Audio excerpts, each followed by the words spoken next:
Cuties, अस्सलाम वालेकुम। कैसे हैं आप सभी। तो आज मेरे जो है एग्जाम ख़त्म हो चुके हैं, तो मैंने सोचा क्यों ना मैं आप लोगों के साथ अपने क्वेश्चन पेपर भी शेयर कर दूं, ताकि अगर आप लोगों में से कोई बीए प्रोग्राम का स्टूडेंट हो तो उसके भी काम आ सके। तो सबसे पहले मैं अपने क्वेश्चन पेपर स्टार्ट करती हूँ। दिखाना पेपर है पॉलिटिकल साइंस का, 3 घंटे का पेपर था गाइज, 90 मार्क्स का था। एंड यहाँ पे हम क्वेश्चंस देख लेते हैं। 5 क्वेश्चंस अटेंड करने थे। और ये देखिए, फर्स्ट क्वेश्चन हमारा राजनीति के ऊपर था, सेकंड हमारा राजनीतिक सिद्धांत के ऊपर था, एंड थर्ड क्वेश्चन हमारा उदारवादी मतलब जो अवधारणा है उसको लेकर था। और यहाँ स्वतंत्रता, और यहाँ पर स्वतंत्रता, और यहाँ जॉन रोल्स का न्याय सिद्धांत, जो कि मुझे बहुत अच्छे से आता था। मैंने पूरा क्वेश्चन बहुत डिटेल में अटेंड किया। आई होप कि मुझे उसमें बहुत अच्छे मार्क्स मिलेंगे। और यहाँ पर सुरक्षात्मक भेदभाव के बारे में हमें बताना था। और 7th क्वेश्चन में हमारा अधिकारों से रिलेटेड था।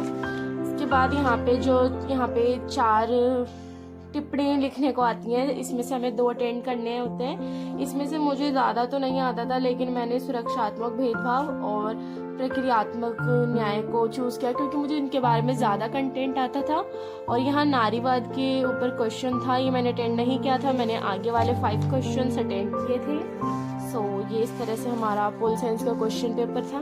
नेक्स्ट देख लेते हैं हम गाइस। हिंदी, जो कि मेरा फेवरेट सब्जेक्ट, मेरी फेवरेट भाषा, सब कुछ है। हिंदी बहुत ही अच्छी भाषा है, बहुत ही मीठी भाषा है, सबसे प्यारी भाषा है, क्योंकि हिंदी में हम अपनी बातों को, अपनी फीलिंग्स को, अपनी भावनाओं को ज़्यादा अच्छे शब्दों में व्यक्त कर पाते हैं। और इंग्लिश में मुझे इतना कंफर्टेबल नहीं लगता, इसलिए मैं हिंदी में ही बोलना पसंद करती हूँ। सबसे पहले तो ये हमारा 3 घंटे का था, ये भी एग्ज़ाम 90 मार्क्स का था।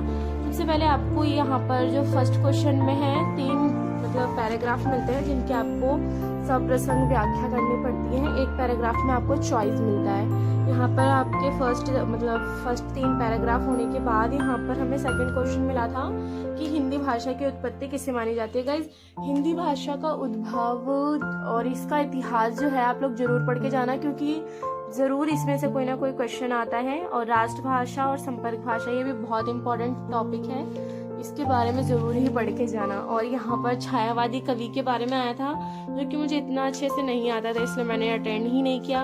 और ये बिहारी के बारे में आया था। बिहारी कवि का मैं जो है जीवन परिचय पढ़कर गई थी, इसलिए मैंने इस क्वेश्चन को अटेंड किया। इसके बाद यहाँ पर और भी क्वेश्चन इसी तरह से थे, और यहाँ पर हमें इन पर टिप्पणियाँ लिखनी थी, किन्हीं 3 पर। तो इसमें से मैंने रामकाव्य, राजभाषा और माखनलाल चतुर्वेदी का योगदान, इन सभी पर मैंने इन क्वेश्चन को अटेंड किया था।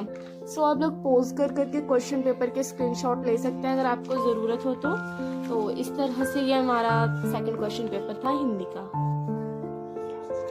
अब आ जाते हैं ये political science, administration in India. Yes guys, में जो है ये सिस्टम है कि हमें एक्स्ट्रा सब्जेक्ट भी पढ़ने पड़ते हैं। तो मेरे पास पब्लिक एडमिनिस्ट्रेशन इन इंडिया था, मेजर था ये मेरे पास। तो यहाँ पे हमें इसमें भी 5 क्वेश्चंस अटेंड करने थे, 3 आवर्स का था एंड 90 मार्क्स का था। सो यहाँ पर सब कुछ इसमें बजट वगैरह, देश कैसे चलता है, उसके बारे में ही है ये सब्जेक्ट बेसिकली। तो यहाँ पर मैंने फर्स्ट क्वेश्चन अटेंड किया था कि बजट के विभिन्न प्रकार वगैरह और ये कैसे बनता है, इसको लेकर। और यहाँ सेकंड क्वेश्चन था भारत में सिविल सेवाओं के विकास के ऊपर। एंड 4th क्वेश्चन यहाँ पर मैंने ये वाला भी अटेंड किया था कि 73वां और 74वां संशोधन क्या है। गाइस, इनको इसमें जो है बेसिकली हमारा पंचायती राज को लेकर ही है, पंचायती राज वगैरह को लेकर है कि पंचायती राज की मांग वगैरह के बारे में। और यहाँ सूचना के अधिकार के बारे में था, जिस पे मैंने बनू के बहुत सारा कंटेंट लिख दिया। लेकिन मुझे हिंदी में जो है मैं अच्छे से लिख पाती हूँ, इसलिए मैं उस पर ज़्यादा एलेबोरेट करके चीज़ों को लिख पाती हूँ। ई गवर्नेंस, ये क्वेश्चन भी मैंने अटेंड किया, क्योंकि इसमें बताना ही क्या था। इसमें बस यही चीज़ है कि सभी चीज़ों को डिजिटली कनेक्ट करना, जैसे कि आज तो हमारी लाइफ कितनी इजी बनी हुई है इनकी वजह से। उसके बाद लास्ट में हमारा ये था खाद्य सुरक्षा का अधिकार। और यहाँ पे ये 4 टिप्पणियाँ दी हुई थी, जिनमें से मैंने फर्स्ट और सेकंड अटेंड किया था। नेक्स्ट क्वेश्चन पेपर पे आ जाते हैं।